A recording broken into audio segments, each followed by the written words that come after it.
சுவாமி விவேகானந்தரின் வாழ்வும் வாக்கும். முதல் அத்தியாயம். கடவுளுடன் பேச முடியுமா? நரேந்திரன் என்ற அந்த இளைஞன் நாத்திகன் அல்ல, தெய்வ பக்தி உள்ளவன், ஆழ்ந்த ஆன்மீக உணர்வு கொண்டவன், ஆன்மீக சாத்திரங்களை கற்றறிந்தவன், யோக பயிற்சி, தியானம் என நாள் முழுவதும் அதே சிந்தனையில் செயலில் ஈடுபட்டு வருபவன். ஒரு நாள் மின்னல் வெட்டியது போல அவன் மனத்தில் திடீரென ஐய வினா ஒன்று எழுந்தது. சூறாவளி போல சுழன்றடித்தது. கடவுள் இருக்கிறார் என்பது உண்மையானால் கடவுளை சந்தித்து உரையாடியவர்கள் யாராவது இருக்கிறார்களா? இந்த வினாவிற்கு விடை காணும் முயற்சியில் தீவிரமாக ஈடுபட்டதன் விளைவாகவே எதிர்காலத்தில் இந்து தர்மத்தின் சிறப்பை உலக சமுதாயத்தின் முன்னிலையில் உயர்த்தி பிடித்து பாரதத்தின் சிறப்பை உலகமெங்கும் பேரொளியாக பரவச் செய்தார். அந்த இளைஞர்தான் பிற்காலத்தில் சுவாமி விவேகானந்தர் என்று பாரத சமுதாயத்துக்கு அறிமுகமானவர். சுவாமி விவேகானந்தரை பற்றி கேள்விப்பட்டிருக்கும் அளவுக்கு நம்மில் பலர் அவரை பற்றி முழுமையாக தெரிந்து வைத்திருக்கவில்லை. விவேகானந்தர் என்பவர் யார்? என்ன சாதனைக்காக அவர் போற்றப்படுகிறார்? இந்த வினாக்களுக்கு இதோ ஒரு பொருத்தமான விடை. சுவாமி விவேகானந்தர் இந்து தர்மத்தையும் இந்தியாவையும் காப்பாற்றியவர். அவர் இல்லாவிடில் நம் மதம் மறைந்து போயிருக்கலாம், இந்திய நாட்டின் விடுதலையும் கிடைக்காமல் போயிருக்கலாம். அதனால் பூரணமாக அவருக்கு நாம் கடமைப்பட்டுள்ளோம். அவருடைய திட நம்பிக்கை, வீரம், ஞானம் ஆகியவை நம்மை என்றும் ஊக்குவிக்கட்டும். அதன் வாயிலாக அவரிடமிருந்து பெற்ற பொக்கிஷங்களை போற்றி பாதுகாக்கலாம். தகுதியுள்ள இந்த விளக்கத்தை நமக்கு அளித்தவர் மூதறிஞர் ராஜாஜி அவர்கள்.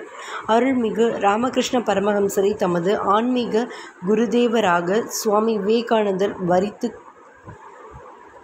கொண்டார் என்பது பெரிய விஷயமல்ல. பகவான் ராமகிருஷ்ணனின் அருள் உபதேசங்களை கேட்டோ அல்லது அவருடைய சித்து விளையாடல்களை அறிந்தோ பக்தி பரவசமாகி விவேகானந்தர் ராமகிருஷ்ணரை சரணடைந்திருந்தால் அது அவ்வளவு சிறப்பானது என்று கருத முடியாது. பகவான் ராமகிருஷ்ணனின் அருள்மொழிகளையும் அற்புத சாதனைகளையும் அறிந்து அவரால் ஈர்க்கப்பட்டவர்கள் பல்லாயிரம் பேர் இருப்பர். அந்த பக்த கோடிகளில் சுவாமி விவேகானந்தரும் ஒருவர் என்று சொன்னால் அது எந்த வகையிலும் அவரை பெருமைப்படுத்துவதாக ஆகாது. சுவாமி விவேகானந்தர் பகவான் ராமகிருஷ்ணரை சரணடைய வைத்த அந்த நிகழ்ச்சி பெருவியப்பை அளிக்கக்கூடியதாகும். தொடக்கத்திலேயே நாம் கூறியது போன்று இறை நம்பிக்கையும் ஆழ்ந்த ஆன்மீக உணர்வும் கொண்டவராகத்தான் நரேந்திரர் திகழ்ந்தார். ஆனால் அவர் சிந்தையிலே இறைவன் தொடர்பாக ஓர் ஐய வினா பெரும் சூறாவளியை சுழன்றடித்து கொண்டிருந்தது. இது குறித்து முன்னரே சொல்லியிருக்கிறோம். கடவுள் என்று ஒருவர் இருக்கிறார் என்பது உண்மையானால் கடவுளை நேரடியாக தரிசனம் செய்த மகான்கள் யாராவது இருக்கிறார்களா? அவருடன் நேருக்கு நேர் உரையாடியவர் உண்டா? அல்லது கடவுளை சந்தித்து உரையாடுவது சாத்தியமாக கூடியதா? இந்த வினாக்களுக்கு விடை காண சுவாமி விவேகானந்தர் பட்ட பாடு கொஞ்சமில்லை. அந்த நாட்களில் மகான்கள், மகரிஷிகள் போன்ற மக்களின் மத்தியிலே பெரும் செல்வாக்குடன் திகழ்ந்த ஆன்மீக பெரியோர் பலர் இருந்தனர்.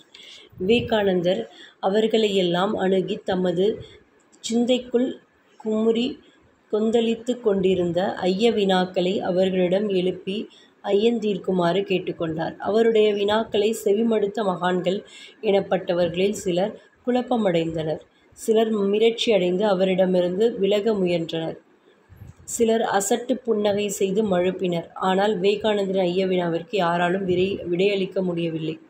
அந்த சமயத்தில் பகவான் ராமகிருஷ்ணரின் ஆன்மீக கருத்துகளும் சாதனைகளும் வங்காளமெங்கும் பரவிக்கொண்டிருந்தன. திரளான மக்கள் அவருடைய தரிசனத்துக்காக அன்றாடம் சென்று வந்தனர். பகவான் ராமகிருஷ்ணரை சந்தித்தால் தமது ஐயத்திற்கு ஒருவேளை விடை கிடைக்க கூடும் என்று நரேந்திரருக்கு தோன்றியது. ஒரு நாள் பகவான் ராமகிருஷ்ணரை சென்று சந்தித்தார். அந்த சந்திப்பு தான் அப்போது நரேந்திரனாக இருந்த விவேகானந்தரிடம் புரட்சிகரமான மாற்றத்தை தோற்றுவித்தது. அது பற்றி பின்னால் விரிவாக பார்க்க இருக்கிறோம். அடுத்த அத்தியாயம், முளையிலேயே பிரகாசித்த ஆன்மச்சுடர். இந்த நெக்ஸ்ட் வீடியோவில் பார்க்கலாம். பாய்.